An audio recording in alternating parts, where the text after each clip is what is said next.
If you're a fan of these teams and players, this list may not win you over. To be clear though, the NBA players being ranked today don't come close to having the least amount of talent in the NBA, but based off how they've been valued by fans, media, and NBA front offices compared to how they actually produce on the floor, here's the top 6 most overrated NBA players entering 2019. Otto Porter Jr. has made a name for himself as a future dominant 3-and-D wing. The year-to-year progress through the first 5 years of his career helped him earn that reputation. Offensively, he's still an efficient long-range threat, but as you see, the top players ranked in defensive rating, it's an accurate reflection of who the top forward defenders in the NBA are. You see Kawhi Leonard up there, you see Paul George. Porter's 37th, so Scott Brooks has rightfully given him the fewest minutes he's played since his sophomore season. He needs to give Wall and Beal more than 13 points of support per game as well. Lastly, this isn't the most overpaid players list, but Washington's expecting him to be a game-changing all-star talent when he's on the floor with his cap hit. He probably needs a change of scenery, but he could be impossible to trade. Minnesota's front office, who's of course known for some unfortunate decisions, may have made another mistake. Dario Saric was the main piece they received for a top 3 shooting guard in Jimmy Butler.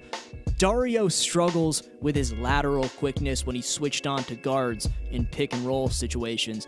The last time I'll mention the defensive rating stat, I promise, but his foot speed and lacking effort at times leads him out of the top 48 forwards in the NBA.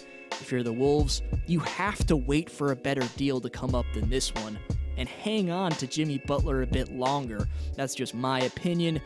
Dario's still under 40% shooting, so I'm not a fan of this move for Minnesota. Luckily, they have the GOAT, Derrick Rose. Stay in Minneapolis. Wolves fans, you deserve a lot more from Wiggins. Speaking as a fellow Torontonian to Andrew Wiggins, I can somewhat relate. Actually, maybe not.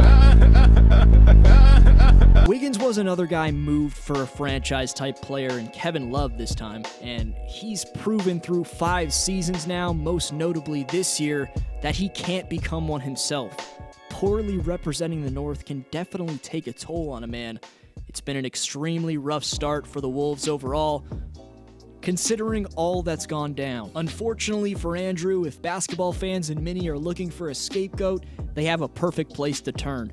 This recent no-look out-of-bounds pass, which led the Nets to a loss, sadly represents how the career of D'Angelo Russell has gone so far. He's another player on this list strictly in the league for his offense, and still doesn't seem to have developed the strength to slow down the best players at his position on the other end. Combine that with the lack of IQ and lateral quickness, he's losing you games on defense. Russell's got a massive fan base, and he seems to be the player everyone wants to see break out. When he gets going, we start to realize why he was the number 2 pick. But it's time to start realizing that his all-around game doesn't make up an all-star caliber player. However, what if he was in a Lou Williams type role? That would fit perfectly to his playing style. He did just miss a year though. Hopefully for Nets fans he can get comfortable and prove me wrong. Before the top 2, a quick shout out to Swensation55, who says his most memorable moment as an NBA fan was Raja Bell clotheslining Kobe Bryant. I disagree with you that he's in the right here though. Bell was an elite defender. There was no need for him to cross the line. Get your spot up on the board and Community Speaks by staying tuned for today's question. Best answer gets next video shout out. On to number 2.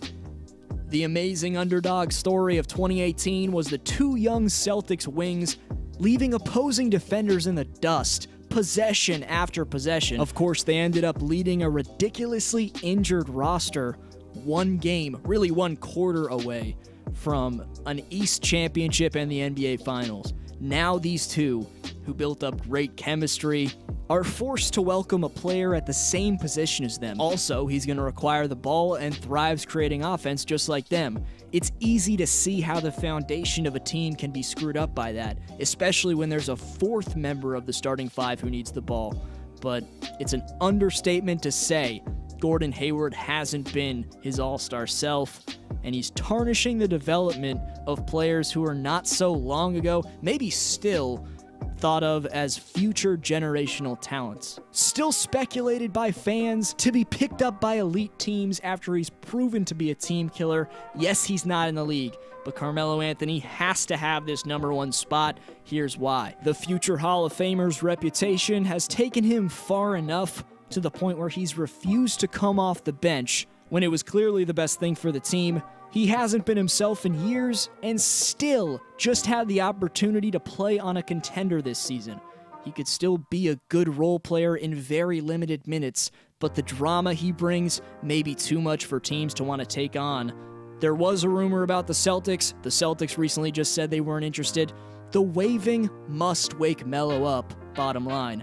Or at the age of 33, his final NBA minutes may have already happened. Let me know if you specifically agree or disagree with any player on this list, or add a player of your own. Best answer gets next video shout out. Join the strongest hoops community on YouTube by subscribing. This has been Dflow.